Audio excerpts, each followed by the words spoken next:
Hi there and welcome to this Literacy Shed Adobe Express challenge. In this tutorial, we're going to be making a film poster inspired by the film The Piano.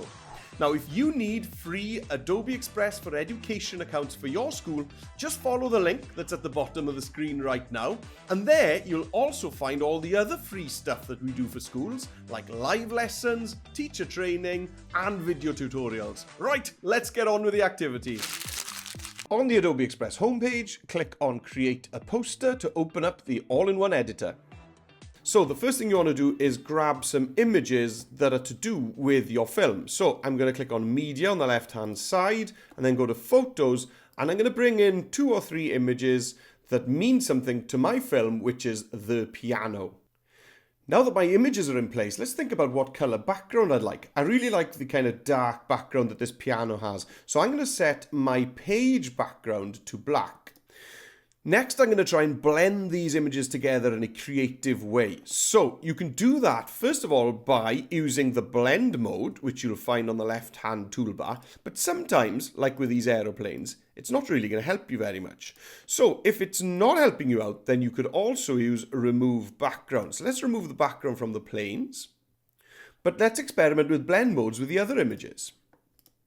Okay, so we're getting somewhere here. I like how this blend mode puts those hands on that piano. So let's fill the width of my page with these piano keys. There we go. And again, let's fill those hands across the piano keys as well. That's looking fantastic. Now then, I don't like that I can see this kind of grey edge at the top. So let's click on my piano image and let's bring up the adjustments. And you can bring down things like the brightness, or you can bring up the contrast. And you see that's going to just simplify your colors. You can bring down the saturation to bring the color out of the piano. You could play around with the warmth if you wanted to as well. Okay, the hands and the piano have combined really nicely. What are we going to do with these planes then? Well, let's just increase the size, put them in place. Let's try a blend mode again. And let's bring the opacity down so that they are just there, like a suggestion of those memories of the Second World War.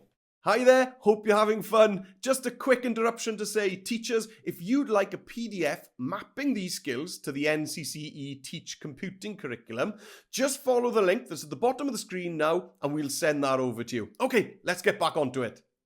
Okay, my imagery is in place. Let's get some text in. So click on text on the left-hand side and then add your text and then type your text and search for a suitable font. I like the font, but I'd like this color to be something more similar to those light colors we've got on the piano. So let's click on fill on the left-hand side and use the eyedropper tool here. And then I can pick out one of these lighter shades of colors from my images, and that's going to match on the text. And that works really well. Right, let's duplicate this text for the name of the director. And it's always worth looking if you've got maybe a lighter version of the font in your font family, or maybe just choose a different font altogether. That works really well. Let's duplicate that text now for the at the beginning of the title, The Piano. And how about a review at the top? So let's duplicate the text again and maybe put a quotation of one word that describes how you feel about this film. And then how about deciding how many stars you give this film? So go to the elements on the left-hand side and then over to icons, search for star and bring one in that you like. How about setting this color to the same color as our text? So grab the eyedropper tool again, set the color. Now then, how about bringing this star right up to the top? And then once you've got your star at the size you want it to be, just duplicate it as many times as you want. As a final effect to tie our design together, move over to the design assets in Elements and just scroll down to textures, click on view all there, and you'll see loads of different categories of textures here that you can add. Something like this distressed is going to work well for mine. So just click on one of them. It's going to add it to your design, increase the size, rotate it if you need to. And you can see it's added this really cool distressed effect to my poster, but it is a little bit too strong. Look at that on the text. It's too much. So that's all you need to do to finish off your design is bring down the opacity on that textured overlay to the point where you're happy with it. And there we go, you're done. Remember to save your project, and then you can click download to download it as a PDF if you're going to print it out, or download as a PNG if you're going to share it digitally. Thanks for joining on this tutorial. I hope you had some fun, and we'll see you on another one soon. Bye for now.